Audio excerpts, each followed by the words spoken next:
10 fakta gila tentang tumbuhan. Tumbuhan nampak biasa, tapi sebenarnya mereka jauh lebih pelik dan kompleks daripada yang kita fikir.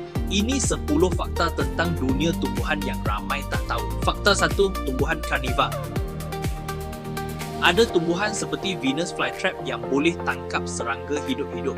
Bila mangsa terkena trigger pada daun, ia akan tertutup rapat dan hadam serangga tersebut untuk dapatkan nutrien. Fakta 2, pokok purba. Ada pokok yang boleh hidup lebih 4,000 tahun. Pokok ini mungkin sudah wujud sebelum tamadun manusia moden terbentuk. Fakta 3, biji benih yang boleh tidur. Biji benih boleh kekal tidak aktif selama puluhan tahun sebelum bercambah apabila keadaan sesuai. Fakta 4, tumbuhan hidup dalam gelap. Sesetengah tumbuhan boleh menyesuaikan diri untuk hidup di kawasan sangat gelap seperti gua atau hutan tebal. Fakta 5, tumbuhan berubah bentuk. Tumbuhan boleh menukar bentuk daun, batang dan arah tumbuh bergantung kepada cahaya, angin dan persekitaran. Fakta 6, tumbuhan cantik beracun.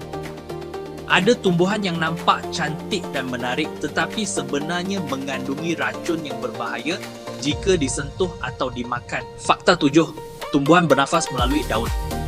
Tumbuhan tidak bernafas seperti manusia tetapi mereka bertukar gas melalui stomata pada daun untuk proses hidup. Fakta 8, tumbuhan hidup sekali.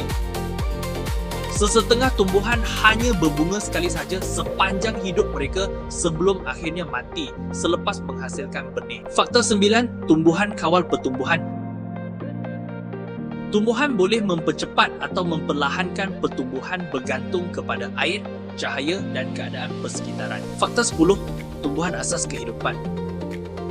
Hampir semua hidupan bergantung kepada tumbuhan kerana mereka menghasilkan oksigen dan menjadi asas rantaian makanan. Itulah 10 fakta tentang tumbuhan yang sebenarnya jauh lebih kompleks dan menarik daripada yang kita nampak setiap hari.